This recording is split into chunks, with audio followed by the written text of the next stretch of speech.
تو میرے آقا صلی اللہ علیہ وسلم نے فرمایا عائشہ یہ جو رات ہے نا اسے یاد کر لو، اس رات کے اندر اللہ کی رحمت بخشنے کے بہانے ڈھونڈتی ہے، بخشنے کے بہانے ڈھونڈتی ہے۔ اور فرمایا بنو کلب اس زمانے کا وہ قبیلہ تھا جس کی بکریوں کے ریوڑ بے پناہ تھے۔ فرمایا میرے آقا نے فرمایا اللہ قبیلہ بنو کلب کی بکریوں کے بالوں سے بھی زیادہ میری امت کے گناہگاروں کو بخشتا ہے۔ ہم تو مائل بکرم ہے، کوئی سائل ہی نہیں، راہ دکھلائیں کسے، کوئی راہ روے منزل ہی نہیں۔ اور سنیں فرمایا یہ جو 15 شعبان کی رات ہے مقدر جگانے کی رات ہے، مقدر سنوارنے کی رات ہے۔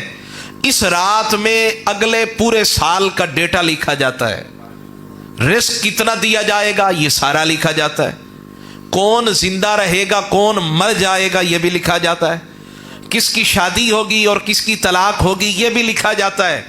اور ساتھ ہی یہ بھی بیان کیا کہ بندہ گھر بنوا رہا ہوتا ہے لیکن اس کا نام مرنے والوں کی فہرست میں لکھ دیا گیا ہوتا ہے، وہ شادی کی تیاریاں کر رہا ہوتا ہے، خواب بن رہا ہوتا ہے میری دلہن آئے گی، لیکن اس کا نام مرنے والوں کی فہرست میں لکھا ہوتا ہے۔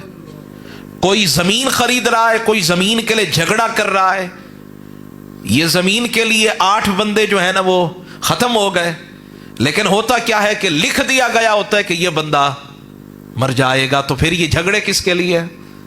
یہ بتائیں زمین کوئی بندہ اپنی قبر میں ساتھ لے کر گیا ہے؟ بولیں ذرا۔ جھگڑے 3 وجہ سے ہوتے ہیں، زر، زن، زمین، سونے کی وجہ سے، عورت کی وجہ سے، زمین کی وجہ سے۔ تاریخ گواہ ہے جب بھی زمین کے اوپر جھگڑا ہوا ہے ان 3 چیزوں کی وجہ سے، ایک زر مال و دولت، زن عورت، زمین، ان 3 وجہوں سے جب بھی جھگڑا ہوا ہے ان 3 وجہوں سے ہوا ہے۔ لیکن سونا مال و دولت کوئی بھی اپنی قبر میں ساتھ لے کر نہیں گیا، گیا ہے کوئی؟ اچھا اگر لے کر بھی جائے تو فائدہ ہوگا؟ اچھا پھر یہ بتائیں بندہ جتنا بڑا بھی وفادار ہو مر جائے تو بیوی قبر میں ساتھ جاتی ہے؟ نہیں جاتی۔ اچھا جو زمین کا ٹکڑا جس کے لیے جھگڑا کیا جا رہا ہے وہ قبر میں ساتھ جاتا ہے؟ وہ بھی ساتھ نہیں جاتا، تو جھگڑا کس لیے ہے؟ اب سرکار کے فرمان کو سنیں، ایک حدیث پاک میں نے پڑھی، میں بات ختم کرنے لگا ہوں۔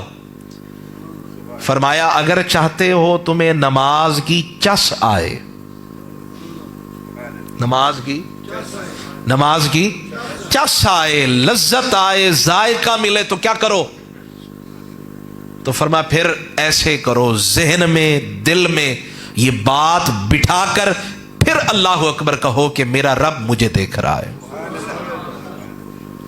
جب ذہن میں دل میں یہ بات آپ نے بٹھائی کہ میں کہیں بھی کھڑا ہوں میرا رب مجھے دیکھ رہا ہے، تو فرمایا اب کیا ہوگا؟ تمہیں نماز کا لطف نصیب ہونا شروع ہو جائے گا، دل میں عاجزی آنا شروع ہو جائے گی، آنکھوں سے آنسو بہنا شروع ہو جائیں گے، پھر پتہ چلے گا اچھا نماز میں بھی مزہ آتا ہے۔